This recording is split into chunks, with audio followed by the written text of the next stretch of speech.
எப்படி இருக்கும்? இந்த நண்பர்கள் பழக்கம் பள்ளி பருவம் என்றுதான் சொல்லணும். முதல் அனுபவம் என்பது மழலை தமிழில் ஆரம்பித்தது. என்னோட நண்பர்கள் என்று அறிமுகம் படுத்தினால் மற்றவர் உங்கள் நட்பு எப்படி ஆரம்பித்தது என்று கேட்பார்கள். அதற்கு எங்கள் பள்ளியில் என்றே சொல்லி முடிப்பது வழக்கமாக உள்ளது. சீருடையில் ஆரம்பித்த நட்பு சிகரம் போன்றது. அக்கம் பக்கத்தில் பழக்கத்தில் ஏற்பட்ட நட்பு அவ்வளவு உறுதியில்லை. அலுவலகத்தில் வரும் நட்பு பணிக்காலங்களில் முடியும் வரை என்றுமே அழியாதது. பள்ளி பருவத்தில் அறியாத வயதில் வந்த பழக்கமே நட்பு எனும் கூட்டிற்குள் நிற்கும்.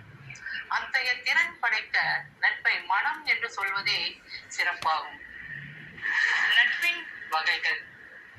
கண்ணியமான நட்பு பள்ளியில் கல்லூரியில் ஆரம்பித்தது.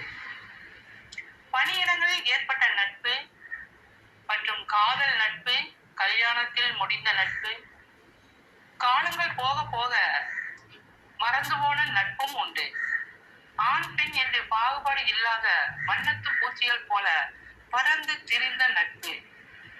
ஒரு காலத்தில் வயதுக்கு ஏற்ற வாழ்வில் பயணங்களாக பிரிந்து போன நட்பு. அதிர்ஷ்டவசமாக மீண்டும் ஒன்று சேர்ந்த நட்பு. அப்போது வயது கூடி போயிருக்கும். மனது மழலைகள் போல் ஏங்கி தவிக்கும். நம்முடன் யாரும் பேச மாட்டார்களா, சிரிக்க மாட்டார்களா, விளையாட மாட்டார்களா, நம் பழைய நண்பர்களை நாம் பார்க்க மாட்டோமா? அந்த நாட்கள் நினைவில் வரும். அன்று நம்முடன் படித்த அவன் எப்படி இருப்பான், இவள் எப்படி இருப்பாள் என்று நீங்காத நினைவுகளில் பயணங்கள் ஆரம்பிக்கும். நேரில் சென்று பார்க்கலாமா?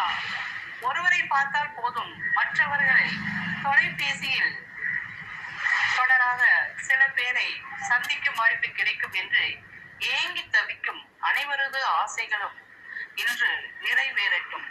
நண்பர்கள் தின வாழ்த்துக்களும் வணக்கங்களும். வாழ்க வளமுடன், வாழ்க வளமுடன், வாழ்க வளமுடன்.